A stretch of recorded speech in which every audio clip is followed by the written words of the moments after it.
gerais, nos quais há alguns conceitos que vocês já sabem, que já temos falado, que eu vou perguntar para vocês definirem, porque já devem saber de outra disciplina, chamada Fisiopatologia. Então, este primeiro tema chama-se processos visuais, vestibulares, também pode ser utilizado, de adaptação. Todos nós temos que nos adaptar a tudo. Vocês têm que se adaptar à minha notícia. Eu tenho que me adaptar à vossa preguiça.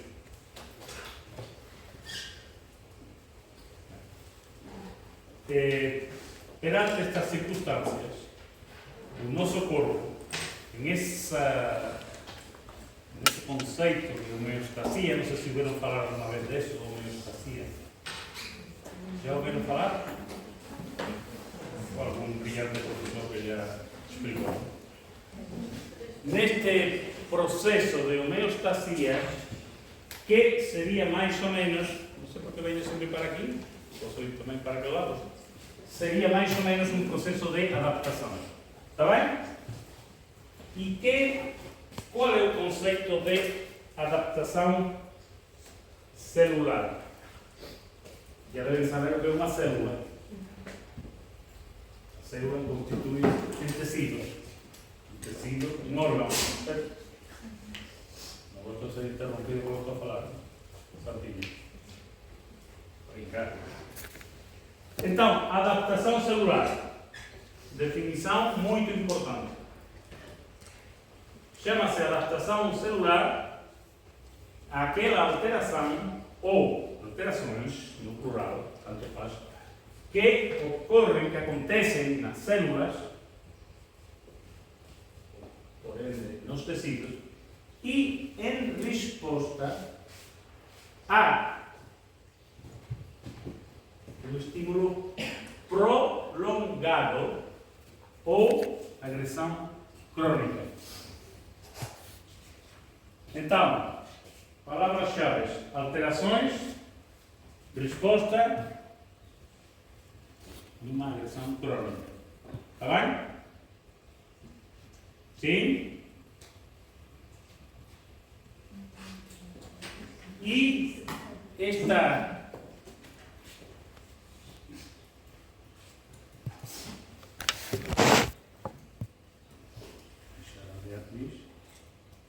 você não pode estar a falar? Não sei. É terrível, né? E esta adaptação celular está submetida, está abrangida por uma série de condições fisiológicas e patológicas. Fisiológicas quer dizer que é uma adaptação que acontece num processo não patológico. Patológico, já sabe, processo de uma doença. Está bem?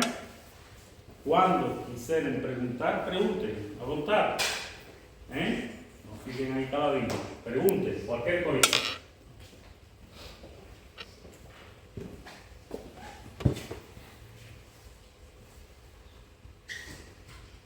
Bem, outro conceito. Conceito que é um tipo de adaptação dos tecidos das células. É o conceito de atrofia. Todos nós vamos sofrer, em algum momento da vida, este processo de atrofia.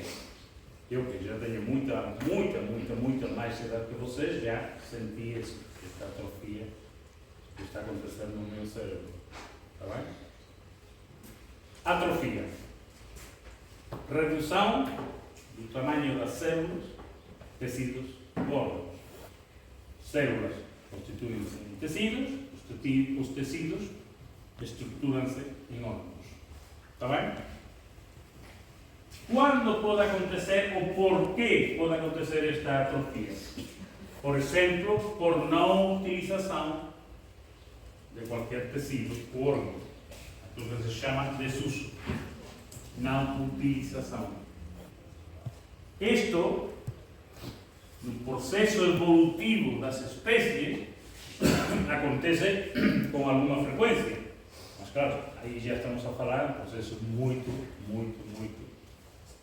extensos no tempo. Por exemplo, a cauda.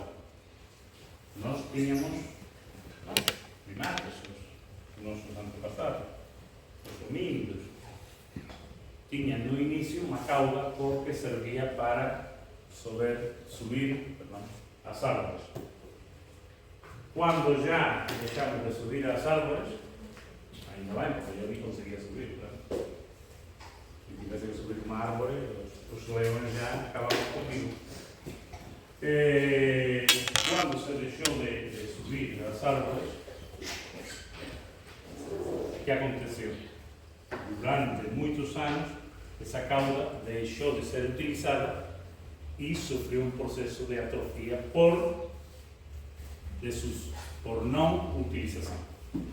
Outro tipo de atrofia, por causa de desnervação, quer dizer, quando um órgão, ou mesmo quando um membro, que é mais frequente, sofre uma falta de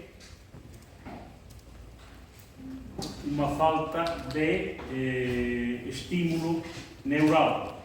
Deixa de haver, bom dia, estímulo neural evidente nesse tecido, nesse órgão. Está bem? Igual que existe por falta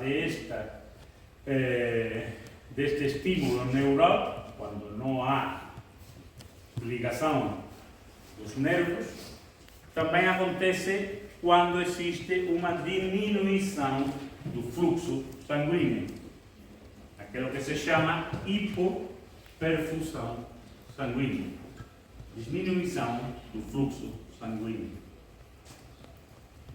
Também pode acontecer uma atrofia por compressão. Por compressão.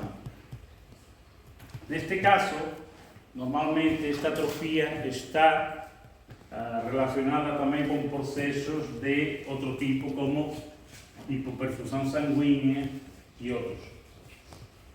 Normalmente é estranho, é raro que aconteça só por compressão. Temos um exemplo nos doentes camados, que não são mobilizados, ou são mobilizados com pouca frequência, e há áreas da pele desses doentes que, por compressão, por exemplo, na região sagrada, está bem? O sacro, por compressão, essa pele vai sofrer um processo de atrofia, além de outras circunstâncias. Está bem? Compressão. Obviamente, quando estamos num status de desnutrição muito acentuada, essa falta de alimentos, de nutrientes, de vitaminas, de proteínas, de aminoácidos, de tudo, vai levar, ou pode levar, a uma atrofia. Outra etiologia, outra causa de atrofia seria estado de privação hormonal. Por exemplo, quando uma mulher na menopausa começa a ter falta de estrogênios e progesterona, as hormonas, há uma série de órgãos que podem sofrer atrofia. Por exemplo, o útero e mesmo os próprios ovários. Está bem? E por último, e o mais triste, porque eu já levo vários destes na minha atrofia global, o envelhecimento. O envelhecimento vai dar atrofia em diferentes tecidos. Está bem? Perguntas? Não entendi compressão. Compressão quer dizer uma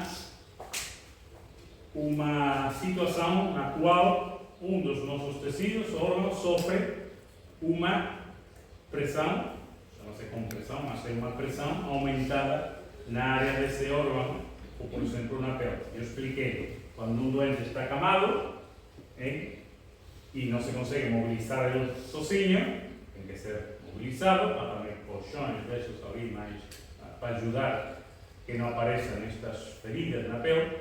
Essas feridas da pele que aparecem, fundamentalmente nas costas, fundamentalmente na área do sacro, acontecem por vários mecanismos, é verdade, também por hipoperfusão sanguínea, mas um deles importante é pela compressão produzida contra essa pele. Está bem?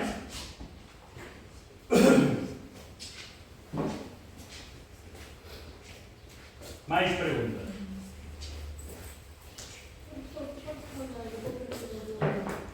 Perfusão sanguínea. O quê?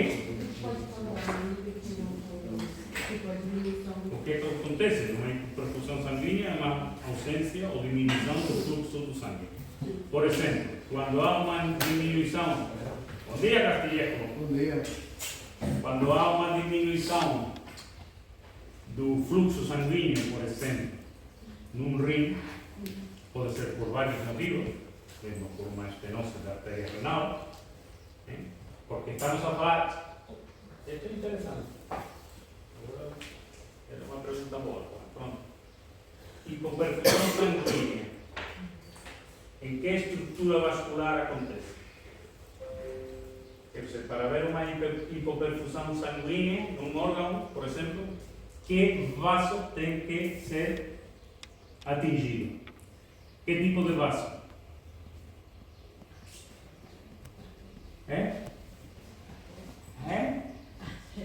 Uma artéria. Por quê? Porque estamos a falar de falta ou diminuição do fluxo para esse órgão. Quais são os vasos que levam o fluxo para o órgão? As artérias. As veias, não. Está bem?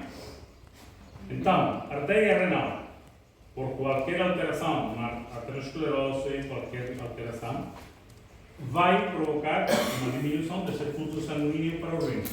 Esse rim vai sofrer um processo, ou pode sofrer um processo de atrofia. Está bem? Era isso que eu queria saber mais ou menos, como exemplo. Mais perguntas?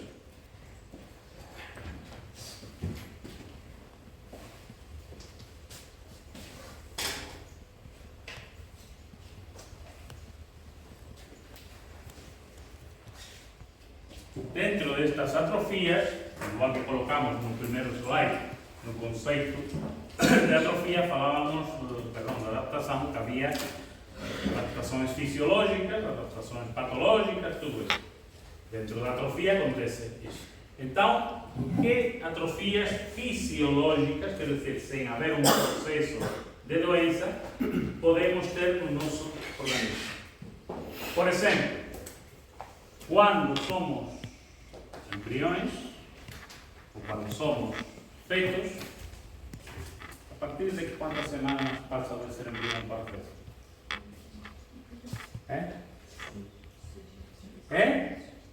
Não, que não estou a ouvir. A partir de quantas semanas deixa-se de chamar embrião e vai-se chamar feto? 3 semanas? Não, mais. Ninguém sabe? Eu não tenho falado isso na fisiopatologia alguma vez, estou em tanta conversa. Mais alguém quer dizer alguma coisa?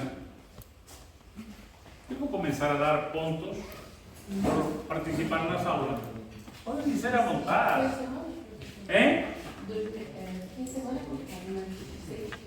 6 semanas. Mais um bocadinho. Vamos aumentar. Diga, Beatriz. Quase. Muito bem, Eric. 9. 3 meses. 3 meses. 3 meses? 3 meses são 12 semanas. Porque cada mês tem 4 semanas. Não, 9. Mas obrigado por participar a toda a gente. 9 semanas, quer dizer, a nona semana completa, autores que ainda consideram embrião, e a partir da 10ª já é mesmo um feto. Está bem? Isto é um conceito mais teórico. Está bem? Então, durante a vida embrionária, fetal e no próprio recém-nascido, acontecem atrofias fisiológicas. Por exemplo, desaparecem, por atrofia, aquilo que se chamam fendas branquiais. Onde é que estão essas fendas branquiais? Em que localização do corpo? Muito bem, já está retomada a seu nível normal. No pescoço, as fendas branquiais fazem parte do pescoço do embrião e do início do feto, está bem?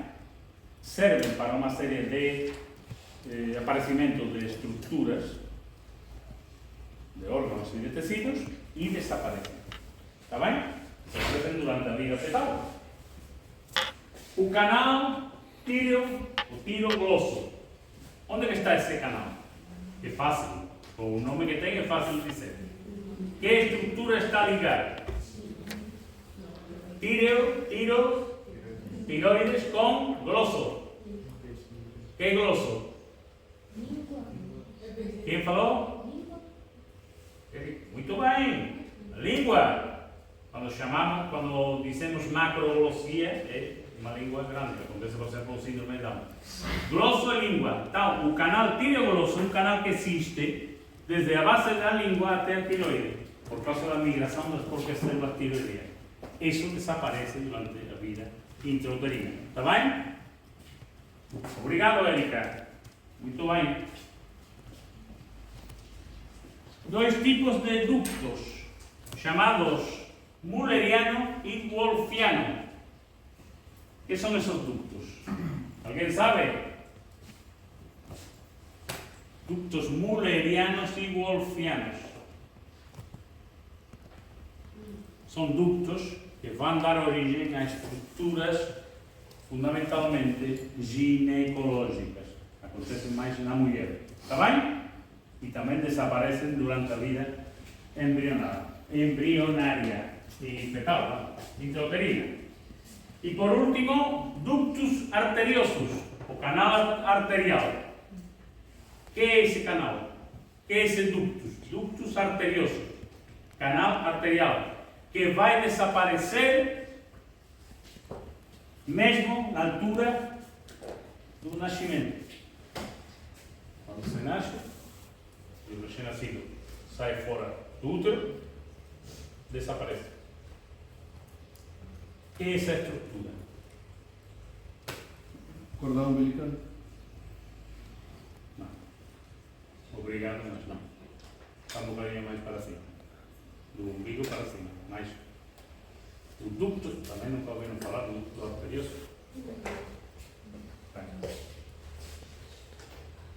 Ductus arteriosos, em latim, porque a anatomia tem muito do latim, o canal arterial. É um ducto, é uma ligação entre a aorta, artéria aorta, não digam como o outro dia estava eu em... Onde estava?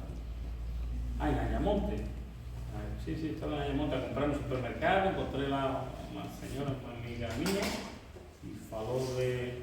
por causa da morte de uma rapariga, morte súbita, que não estava dormindo, uma rapariga de 15 anos. Enfim, e falou, todo isto vem por causa de... deve ter sido por qualquer coisa, uma ruptura tal, da veia aorta. Para assim que falar, não vou andar a dar aulas a lista da veia aorta, isso não existe. Por isso, ducto arterioso, ligação entre aorta, artéria aorta e artéria pulmonar. Existe durante toda a vida intrauterina. Ligação, conexão entre artéria aorta e artéria pulmonar. E por que existe durante a vida intrauterina e desaparece no momento do parto, do nascimento? É para auxiliar na respiração do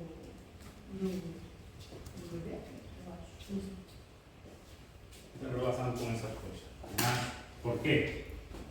Uma comunicação entre as duas artérias iria resolver não sei o que da respiração.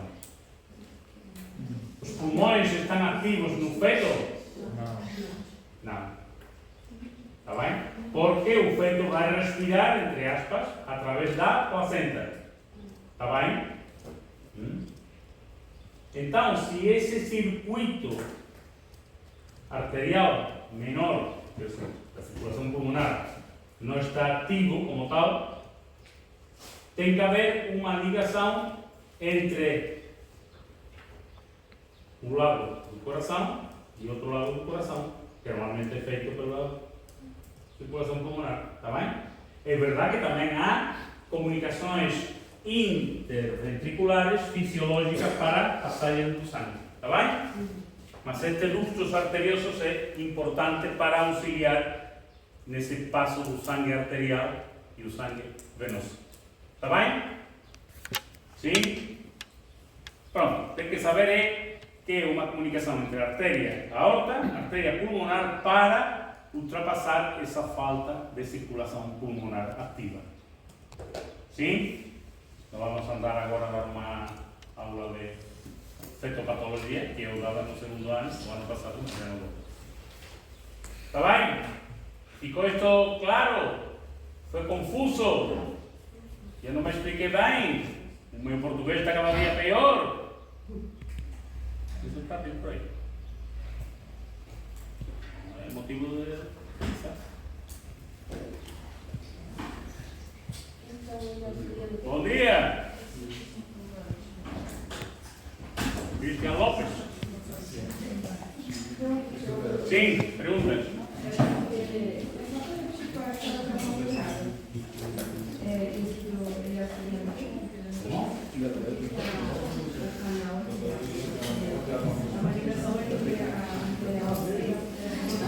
Para auxiliar na passagem do sangue arterial venoso, ultrapassando a falta de circulação pulmonar ativa. Está bem? Bom dia, Isabel. Tudo bem?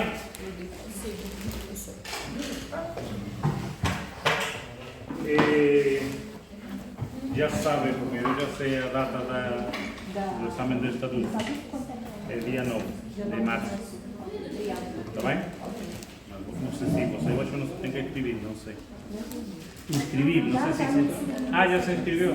Está bem, que não... Precisamente ontem entrei para ver, mas não aparecia nada ainda. Você inscreveu, não? Então, dia 9 de março, vamos ter... Para eu saber, é às 10.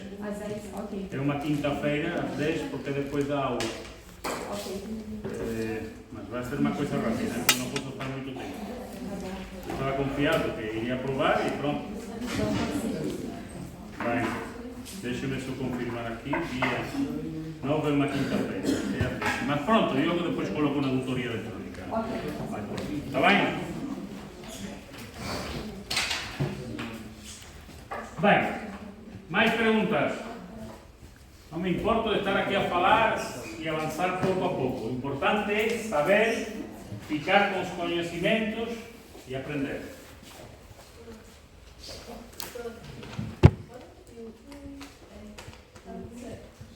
Quem está aí a falar?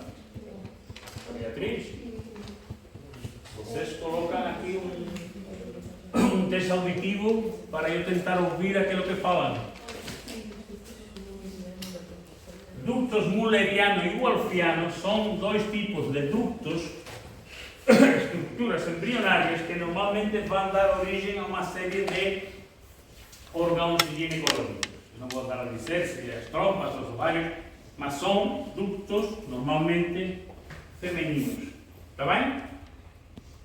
E desaparecem durante a vida intrauterina uma vez que vão dar origem a esses órgãos. Sim? Beatriz? Mais perguntas, mais dúvidas, não fiquem com dúvidas, hein? Temos que aproveitar, já que estamos aqui e não estamos a passear pelo sol, aproveitemos para aprender. Sim? Não? Bem, outros tipos de atrofia fisiológicas que acontecem já durante a vida adulta e com o envelhecimento. Por exemplo, um timo. O que é um timo? É? Mas falem mais. Diga. Como? Não estou ouvindo. Glândula. Bem. vamos falar de um órgão, mas pronto, sim. E onde é que está localizado? Onde? No mediastino. E onde é que está o mediastino? É? No centro do peito. São amigos do peito. O mediastino é um espaço virtual, existe, mas pronto, que está localizado entre os dois pulmões. Está bem? Na região centro-torácica. Melhor que centro do peito. Centro-torácico. Timo. E o que acontece com este órgão?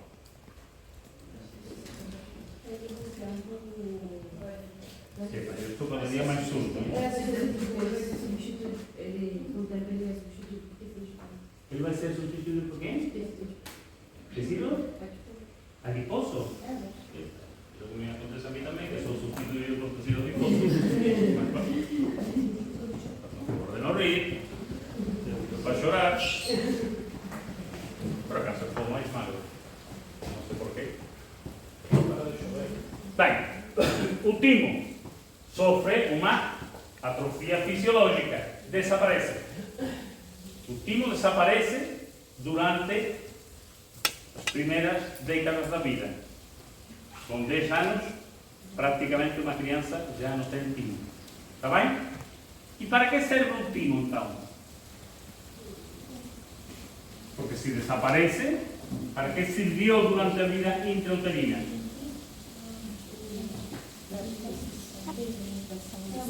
O timo é um órgão, mais que uma glândula, um órgão linfóide. É uma fortalecimento da saúde. Muito bem. Muito bem. Esta coisa que me tem que responder na... Esta não, porque esta é outra disciplina, mas pronto. Vamos ver. O timo é um órgão linfóide. Está constituído por linfócitos, fundamentalmente. E linfócitos que são linfócitos de tipo T. Porque os linfócitos, A, B e T. B vão madurar no fígado, depois na medula óssea, tá? E os T vão madurar, diferenciar-se como T do timo. Tá bem? O timo serve como órgão para diferenciação de linfócitos T. Por isso, o T vem de timo. Tá bem? O que acontece então com os linfócitos T depois na vida adulta, se já não há timo? Onde é que vão ser?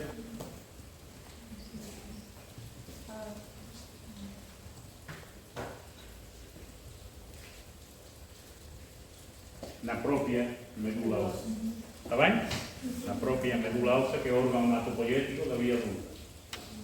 Já os linfócitos T, que foram já diferenciados como T no timo, durante a vida fetal e embrionária, já depois não precisam desse timo.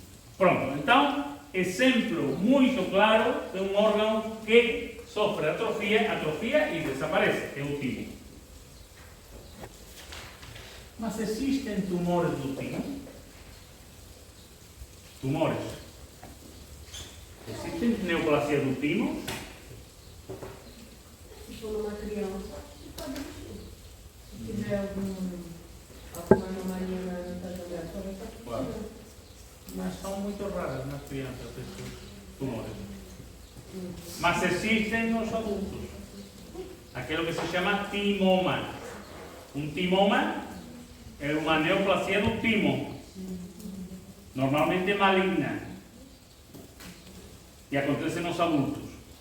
Curiosamente, um órgão que não está nos adultos, mas que acontece que às vezes ficam estruturas dentro do timo e começam a crescer. Não quer dizer que por ficar depois avance para uma neoplasia. Não. Quer dizer que naqueles doentes que têm um timoma, uma neoplasia do timo, surge a partir de estrutura do timo que ainda tinha no mediastino. Está claro isto? Sim? Não? Não te entendo? Vai lá para o teu país? Eu não tenho país nenhum, eu sou global. Não, mas está claro ou não? Existem os timomas, neoplasias do timo, fundamentalmente em adultos, em crianças são estranhos, são raras, perdão. Bem, vamos avançar. O útero, já falei antes também, que mesmo com a privação hormonal, com a falta de hormonas durante a menopausa, o útero vai diminuir de tamanho. Está bem? Testículos. E assim a vida. Com o envelhecimento, o testículo vai sofrer uma atrofia. E como se nota esta atrofia no testículo? Interessante, pergunta. A ver, os homens que são muito testículos. Como se aprecia esta atrofia do testículo com o envelhecimento?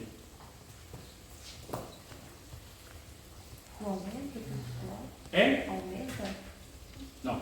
E sofre atrofia, diminui. Mas, macroscopicamente, quer dizer, a diminuição do tamanho de um testículo não se visualiza facilmente. Quer dizer, não se fiquem ali tipo amendoins. Não é isso. Vamos, por isso esta é a minha pergunta, vamos saber se um testículo está atrófico perante uma biópsia. Perante uma biópsia. Está bem? Que vai dar o aspecto histológico deste testículo atrófico. Pode acontecer uma pessoa mais jovem, por qualquer motivo, qualquer doença. E como vamos ver histologicamente um testículo atrófico? Vamos ver os túbulos seminíferos, que fazem parte da histologia de um testículo, e que vai faltar dentro desses túbulos seminíferos. Para que servem os túbulos seminíferos? Para que serve o testículo? Para a produção de espermatozoides. Então vamos ver nessa biópsia de um testículo atrófico essa falta de espermatozoides dentro dos túbulos seminíferos. Está bem? Porque macroscopicamente, já digo, o tamanho vai diminuir muito pouco, quase não vai dar. Está bem? Está claro isto? O osso, atrofia fisiológica dos ossos. Fundamentalmente relacionado com que vitamina? É? Vitamina cálcio. Isso é um mineral. É vitamina D. Vitamina D. D. Bueno. Hay que tirar nesta disciplina 20. Muito bem, obrigado. Vitamina D, de dedo. A vitamina D é aquela vitamina que ajuda a absorção do cálcio, do cálcio, pelo intestino e também o depósito de cálcio e fósforo no osso, para a mineralização do osso. Esta vitamina D é uma vitamina fotossensível, quer dizer que o sol ajuda a essa absorção dessa própria vitamina D. Está bem? O que acontece no osso quando há uma atrofia? Como se chama esse processo de atrofia do osso? Atrofia falando de falta de depósito de mineral do osso. O osso começa a perder minerais por falta de vitamina D, por falta do cálcio, do fósforo, por causa da menopausa na mulher. Como se chama isso? Essa doença? Osteoporose.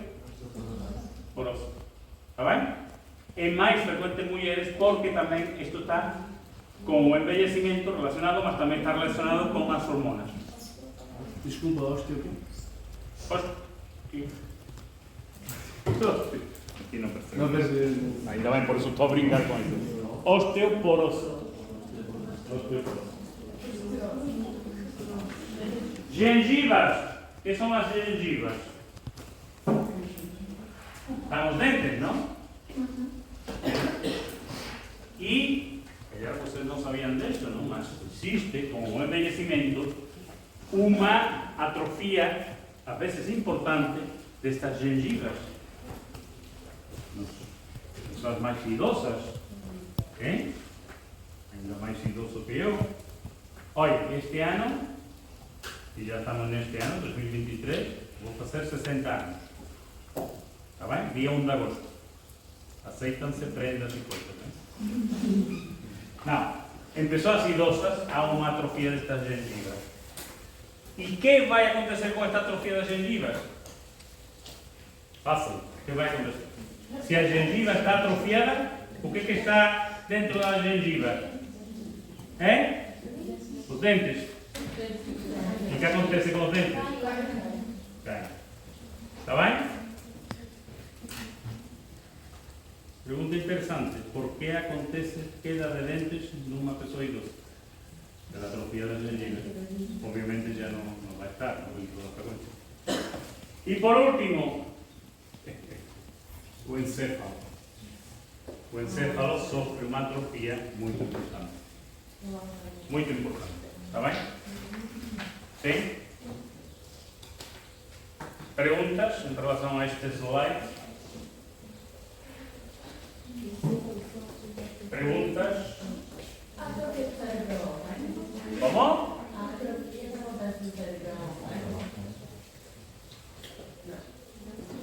Não misturemos coisas, hein? Está a perguntar aqui a vossa colega se a atrofia acontece no cérebro é o Alzheimer. Não. Alzheimer é uma patologia, é uma demência, dentro da qual existe atrofia também.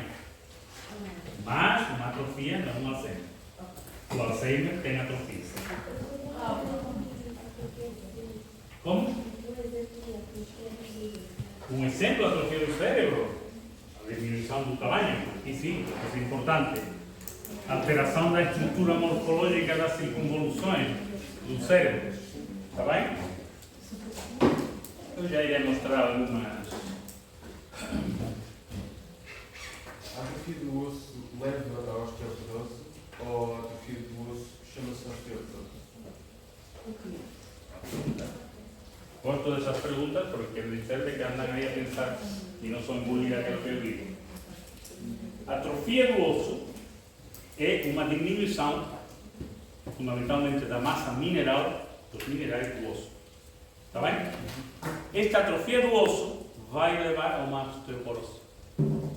É como o Alzheimer, não quer dizer que a osteoporose sempre seja atrofia. Está bem? Mas a atrofia leva a uma osteoporose. Por falta de depósitos de minerais, cálcio e fósforo no osso. Está bem? Fica respondida na questão.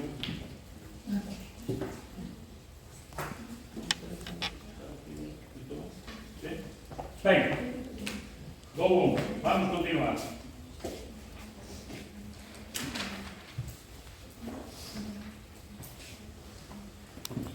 O músculo é um tecido típico para falar da atrofia.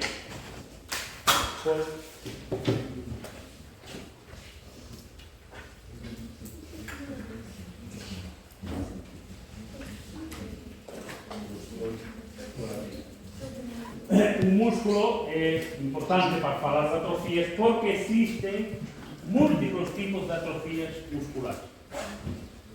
A mais frequente, atrofia muscular por inactividade, por desuso. No cérebro podia ter feito a brincadeira de que podia haver também atrofia cerebral por desuso, por utilização do cérebro. Mas não vou fazer essa brincadeira. Atrofia muscular por inactividade. Um exemplo. Agora são vocês que me vão dar um exemplo disso. Quando a pessoa idosa ela não tem muitos movimentos, aí é atrofia. Quando uma pessoa idosa, Não tem, é acamada, por exemplo. Ela não tem movimentos, então atrofia muito. muito bem, sim, já vi. Não é preciso estar mesmo acamado. Uma pessoa idosa que não se mexe muito, que está num sofá, que está num tal, fundamentalmente os músculos das pernas começam a atrofiar. E que acontece que quando quer, ou alguém da família diz, o avô que tem que começar, já consegue com muita dificuldade, porque tem uma instabilidade por causa de não ter força nos membros. Isso dói. Quando... Não sei, ainda não cheguei a isso. Não, me está perguntando se eu soubesse já, qualquer dia digo, o telefone digo, oi, dói. Não. Está bem? Não, é só por causa do membro. É outra coisa que Isso também acontece. já acordou? Não. É verdade. Foi injusto. Já deixou de falar? Sim. Isso aí por inatividade também acontece quando, por exemplo, alguém parte pernas e tem que ficar parado durante uns 2 meses ou 3. Acontece também. Sim, senhora. Cristiana, muito bem. Quando há uma fratura, fundamentalmente mais nas pernas, e fica engessado o membro, é verdade que é pouco tempo, mas vai haver uma atrofia, pode ser ligeira, pode ser mais visível em pessoas que fazem desporto, porque tem um músculo mais hipertrofiado, depois falaremos da hipertrofia, e depois vai se notar que tem um músculo mais, uma perna, um membro inferior um bocadinho mais, um bocadinho, não vai ficar ali com um palinho, está bem? Muito bem, Cristiano. Outro tipo de atrofia muscular são aquelas que se chamam neuropáticas. Quer dizer, quando há alterações neurais, o músculo, por aquela coisa da placa motora, da unidade motora entre nervos e músculo, o músculo vai sofrer sempre que haja uma alteração neural. Por exemplo, a poliomielite. Esta é uma doença relativamente frequente há muitíssimos anos, mas muito, mesmo antes de eu começar a estudar medicina, e que atualmente já não é tão frequente, já é raro. Está bem? A poliomielite é uma inflamação de diferentes estruturas neurais, por isso chama-se poliomielite, às vezes em relação com um vírus, o vírus da polio. Está bem? A vacina da poliomielite é desse jeito? Como? Se a vacina da poliomielite é desse jeito? Não, a BCG não. A BCG é uma vacina, é uma coisa utilizada para tuberculose e para algumas coisas, a BCG. É o bacilo de Calmette-Guerin. Bacilo de Calmette-Guerin. Mas não tem a ver com a outra. Está bem?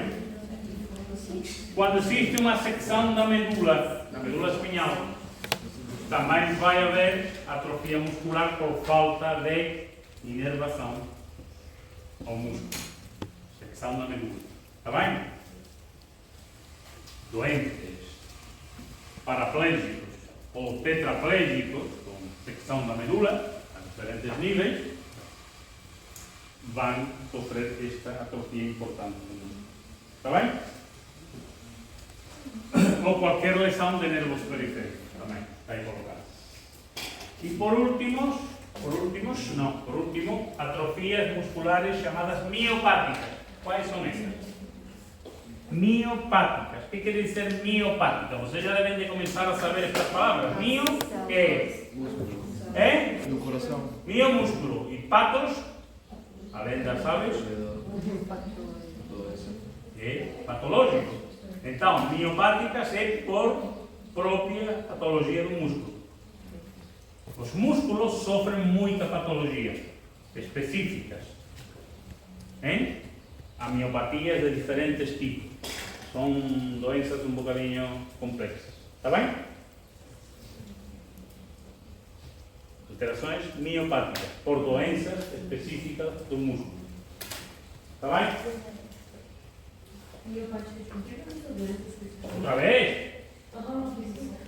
Não ouviu? Não digo que eu estou rindo. Por causa de patologia específica do músculo. Miopáticas quer dizer patologia específica do músculo. Está bem? Vamos continuar.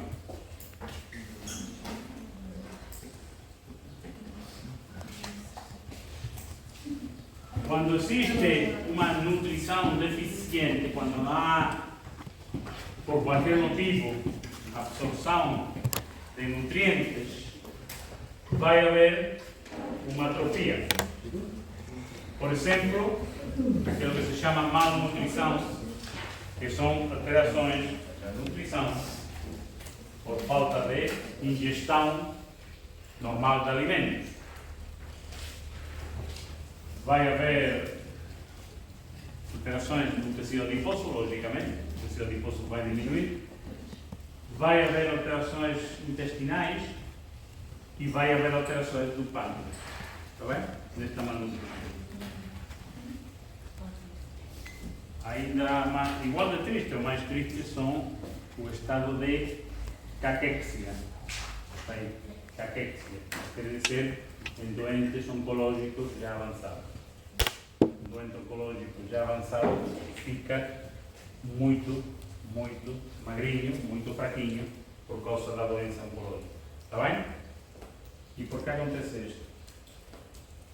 Porque numa doença oncológica avançada, mas mesmo avançada, estadios paliativos, porque acontece este emagrecimento brutal destes doentes. Pode ser porque o tumor está a roubar os nutrientes do corpo? Sim, é mesmo isso. Uma neoplasia, quando já está em estadios avançados, quer dizer que podem ter múltiplas metástases. Essa neoplasia maligna, tem tanta atividade mitótica, está a dividir-se com tanta progressão rápida, que precisa de muitos nutrientes, de todo tipo, está bem? E isso vai fazer que o nosso corpo comece a ficar sem esses nutrientes, está bem? Esse é, de modo geral, é mais complexo, o porquê acontece este estado de caquexia. Por último, cuando há estado de caquexia como este de aquí, ¿está bien? Por último, cuando há uma isquemia, uma falta, uma diminuição do fluxo sanguíneo, mais uma vez estamos com isso, isquemia é falta ou diminuição do fluxo sanguíneo, quando acontece também vai haver atrofia. Pode acontecer nos membros inferiores, fundamentalmente ao nível da pele.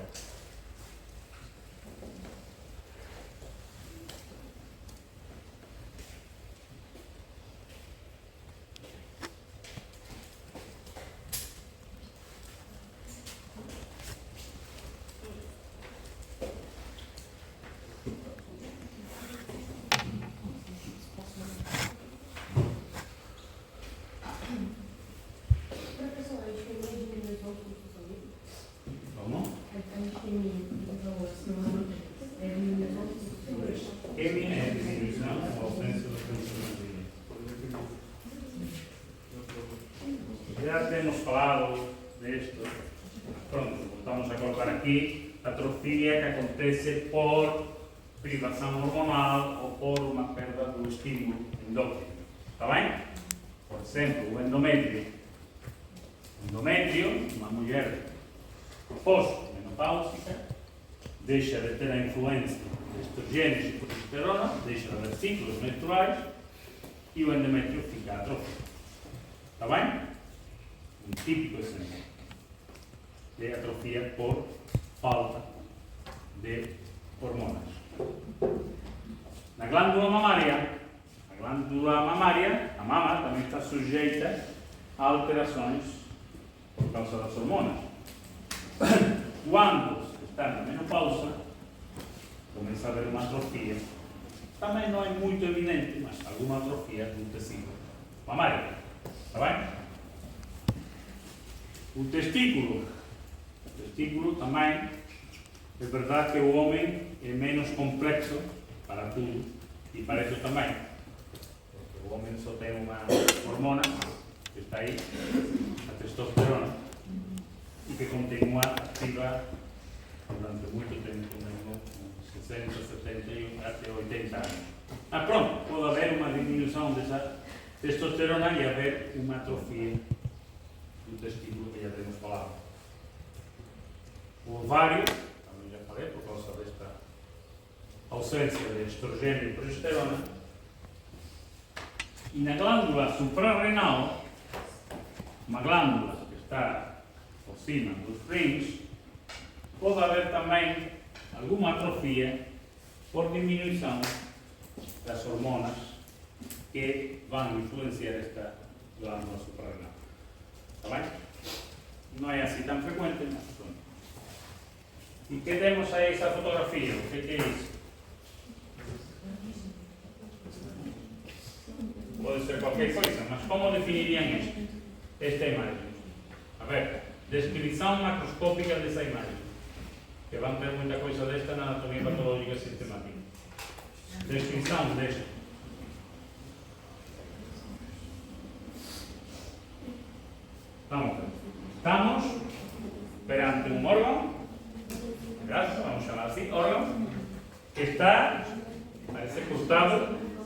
en duas metades, ao meio. Está bem? O que temos aqui? Como? Uns quê? Furinhos. Bem, vamos chamar cavidades quísticas. Uns quistos. Está bem? Estes são quistos. Está bem? Um quisto é uma cavidade revestida por um epitélio.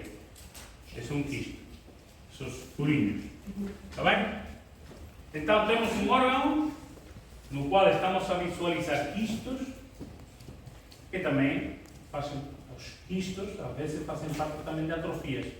Há atrofias quísticas. Está bem? Quer dizer que este órgão, antes de sofrer esta atrofia, não era quístico. Era mesmo sólido, como esta parte de aquí.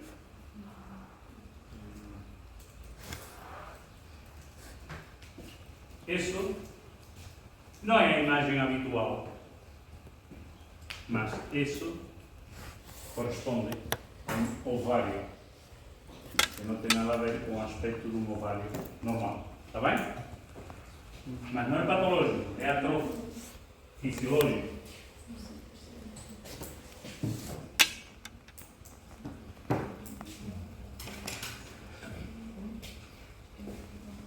Endométrio, miométrio. Endométrio, miométrio. Útero. Do lado esquerdo, um endométrio, uma senhora pré-menopáusica. Com influência hormonal. Está num estadio, uma fase proliferativa. Porque o endométrio tem, desde o primeiro dia do ciclo. Qual é o primeiro dia do ciclo? Quando começa o ciclo menstrual? Vocês não sabem? Quando começa? Quando é o primeiro dia do ciclo? O primeiro dia da menstruação. O primeiro dia da menstruação é o primeiro dia do ciclo. Está bem? E temos 14 dias até, mais ou menos, 14 dias, ovulação. Está bem? Até ser expulso um óvulo do ovário. E esses primeiros 14 dias o endométrio chama-se, diz-se que está em fase proliferativa, que é esta, por influência da hormona do estrogênio. Está bem?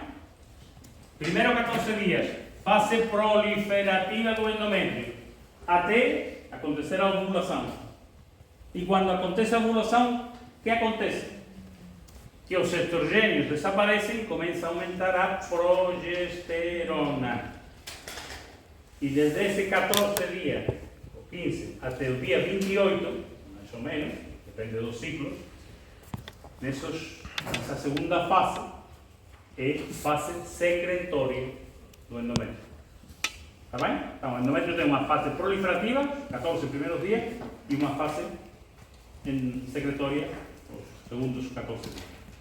Isso, senhoras não menopáusicas. Quando temos uma senhora menopáusica, estão a ver a diferença. O endométrio é muito mais fininho, com poucas glândulas, está bem? Porque não está submetido à influência das hormonas. Está bem?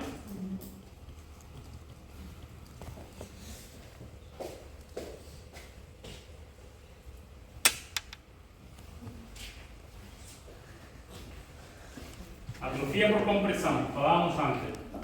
Temos isto. Este senhor e senhora tem um estado atrófico importante. Estamos a ver aqui o rabinho. Estamos a ver aqui esta úlcera por decúbito, também se chama, ou por compressão. Está bem? E do lado esquerdo estamos a ver os efeitos que acontecem às vezes por causa de diversas doenças do rim. Isso é um rim. Não tem nada a ver com um rim normal. Isso, nada. Tem também áreas quísticas, os furinhos, a parte tem a palavra furinho, estava só a brincar. Estes quistos que temos aqui. Esta imagem é uma imagem típica disto que se chama hidronefrose. hidronefrose. ¿Y por qué hidro? Porque siempre se faló de que iría a haber ahí un acúmulo de líquido, de agua.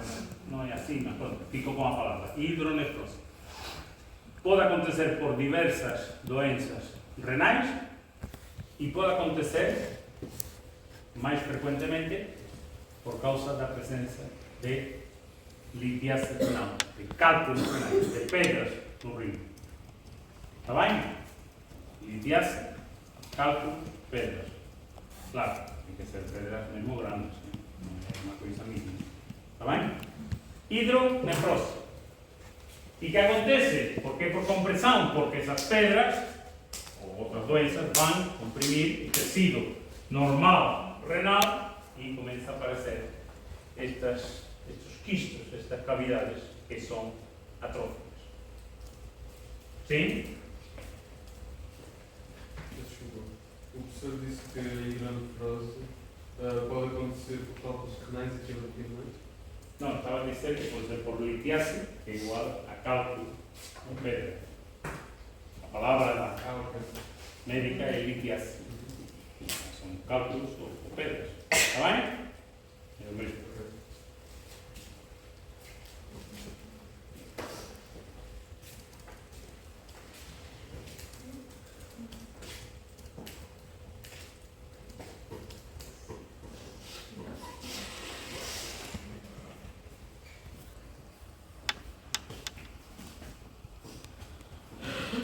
Encéfalo, atrofia por envelhecimiento. Esto es un cerebro que ya tiene un grado relativamente importante de atrofia por envelhecimiento. ¿Está bien? Siempre comparemos con un cerebelo que debería ser más pequeño en relación al encéfalo. ¿Está bien? Cerebelo. ¿Dónde que está o lobo frontal y onde está o occipital? Para acá, para lá, a esquerda ou a direita? O frontal. Por quê? Por quê? Hein? O cerebelo está nas costas, está para trás. O cerebelo está na parte occipital. Está bem? Então, isto é atrofia fisiológica. E isto é uma atrofia que acontece, além de outras alterações, no Alzheimer. É muito mais importante essa atrofia. Está bem? O cérebro fica muito, muito pequeno no Alzheimer. E há outros sinais histológicos e tal no Alzheimer. Está bem? As placas da amiloide, neurofibrillas, uma série de alterações. E vamos deixar a atrofia para passar a hipertrofia. Importante aquilo que está aí colocado por baixo. Hipertrofia, aumento do tamanho das células. Hipertrofia, aumento do tamanho das células. Porque há outro conceito que é hiperplasia. Hiperplasia, que é aumento do número de células. Isto é importantíssimo saber. Hipertrofia, aumento do tamanho das células. Hiperplasia é aumento do número de células. As duas coisas vão dar um aumento do tecido. Mas numa circunstância por aumentar o volume da célula, nas outras por aumentar o número. Fica isto claro? Então, quando podemos ter também uma hipertrofia? Por exemplo, quando há uma sobrecarga de trabalho. Como acontece a mim, quando estou a receber muitas biópsias, eu tenho uma hipertrofia do meu crânio.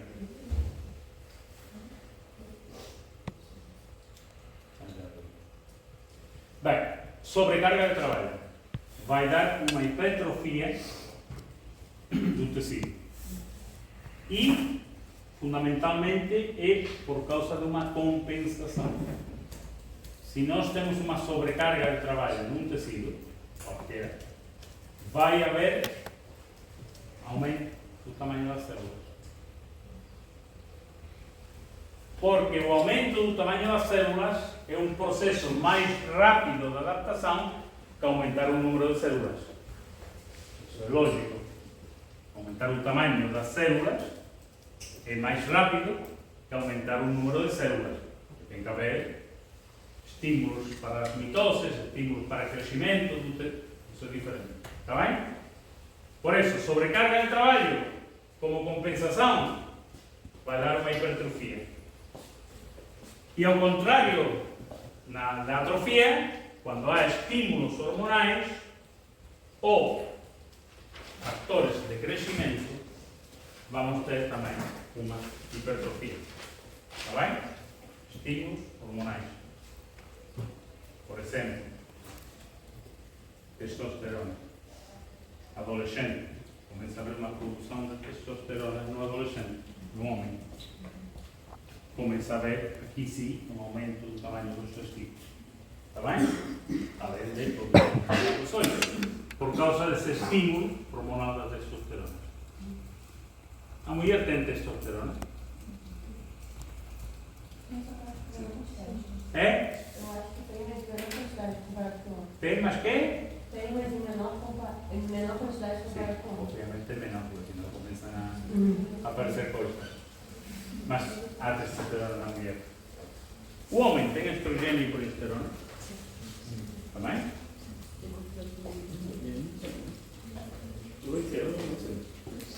Não quero ter, mas sim, também, o homem também tem, mas é em quantidades pequenas. Está bem? Vamos continuar.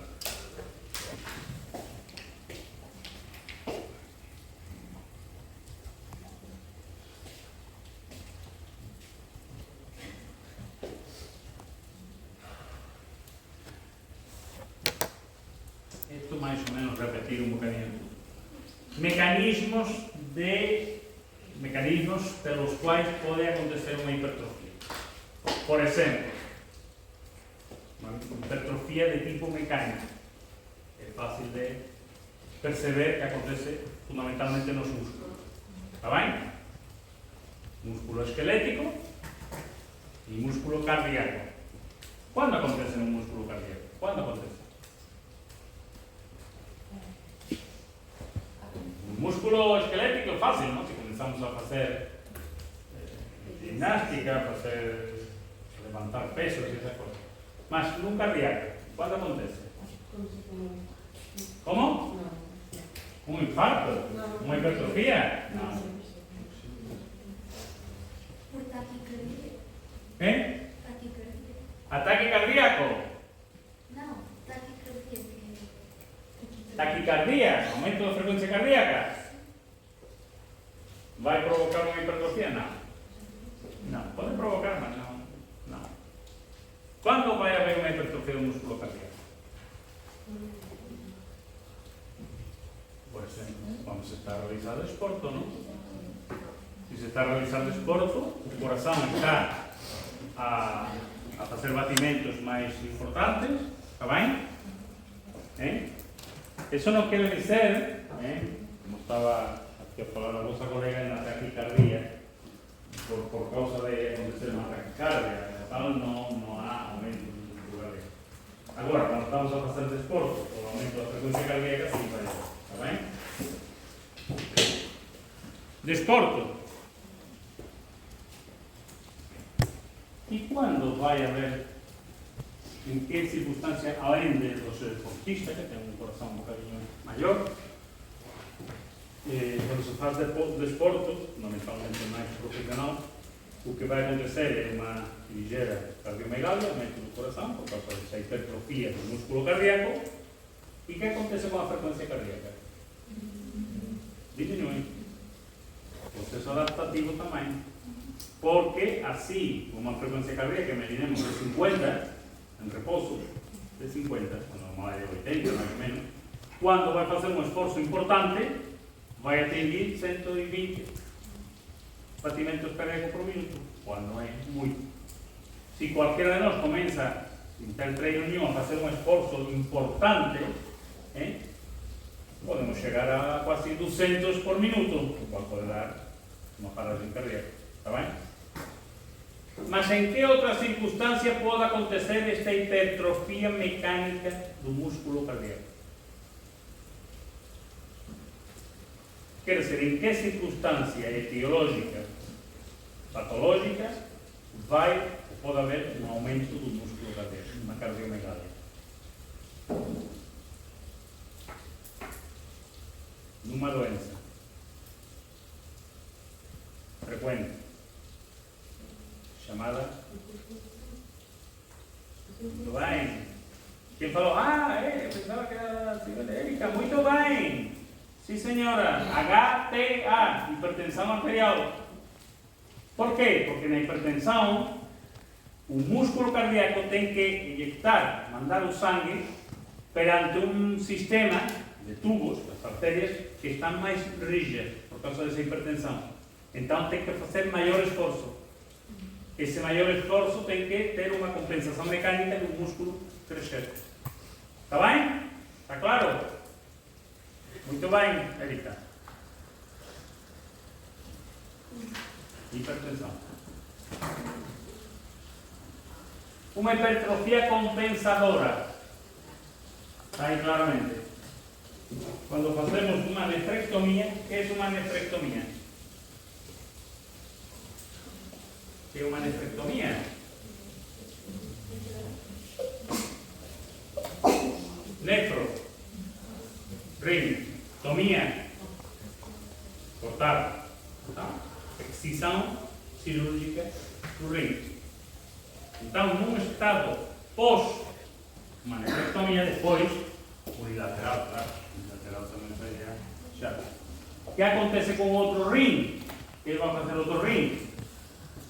Sofrer uma hipertrofia para tentar compensar o não ter outro rim. Sim? E por último, mais uma vez, o âmbito hormonal. A glândula mamária. Uma menina, uma criança, a glândula mamária não está ainda a sofrer influência hormonal, não aumenta. A partir da puberdade, na adolescência, a rapariga vai ter um aumento do tecido mamário. Está bem? Na gravidez, também vai haver um aumento do tecido mamário durante a gravidez para treinar o tecido mamário ao mecanismo de produção do leite. Está bem? Está aí colocado. No período de lactação. Está bem? Uma coisa. De modo geral, as mamas, vou falar agora do tamanho, do ponto de vista científico, mais pequena, já maiores, grandes, está bem? Normalmente, a diferença entre uma mama mais pequena e uma maior não estará no tecido glandular. Pode haver mais tecido glandular, logicamente, mas está baseado mais no tecido adiposo. Não estou a chamar a ninguém, estar mais forte, não tem nada a ver com isso. Está bem? Estou a dizer que, porque a vezes pode-se pensar que a mama é maior por causa de haver muita glândula. Não é assim. Há mais glândula que uma mama mais pequena, logicamente, mas é fundamentalmente tecido adiposo. Está bem? Por isso, parece uma estupidez aquilo que eu vou dizer, mas não é uma estupidez, porque há senhoras que pensam isso, que acham que por ter uma mama maior, como tem mais tecido glandular, supostamente, tem maior risco de padecer um cancro. Isso está aí, hein? E a gente que já me perguntou a vezes sobre este tema. Então, eu tenho umas mamas grandes, umas mamas tal, e como tenho aí mais, não sei como falar, tecido, tá? Vou ter mais risco de cancro. Para nada. Está bem? Isto é importante esclarecer todo este tema. Está bem? Bem, o útero. O útero é um exemplo espetacular de como um órgão pequeno, porque um útero é uma coisa assim, útero, do colo até o fundo uterino, é assim, né? Como um órgão assim, consegue ter dentro um bebê que pode ser assim, né? Como cresce este útero. Útero, que é um órgão que tem um músculo muito importante, que é o miométrio. Acho que já tenho falado isso aqui, não sei. O que acontece assim com os músculos quando se esticam? A tendência é contrária. Se nós esticamos um músculo contrai, é assim. Agora, o útero cresce, cresce, cresce e não se contrai, logicamente. Porque está sob influência de que hormonas? É? Por uma hormona que se llama... Como se chama, No sé si... Castillo? No sé si... Vos decís si... No, Diga, diga! Acho que é progesterona. Muito bem. Progesterona, vamos falar progesterona. Está bem? Mas é... Aceitamos coisas normais, mas a veces não pensamos nisso. Oye, incrível, não é? Só contrai na hora do parto. Por quê? Porque a progesterona começa a deixar de diminuir, além de outras hormonas como tipo oxitocina e tal que contraem.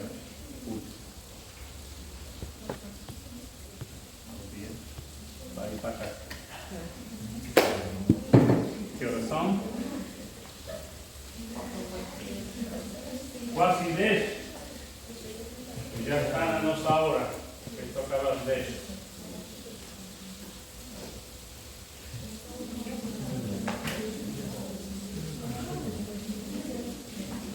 Coração, com aumento do tamanho, aquilo que se chama cardiomegalia, coração grande. Cardio, coração, megalia, de grande. Quando se diz, olha, que aquela pessoa tem um coração muito grande, é muito bom. Bem, cardiomegalia. E quando fazemos um corte transversal, corte, imaginem, por aqui, vemos isto. Esto es un ventrículo, esta es la cavidad ventricular que está reducida a un mínimo, esto debería ser así, y tenemos un miocardio brutalmente aumentado de tamaño.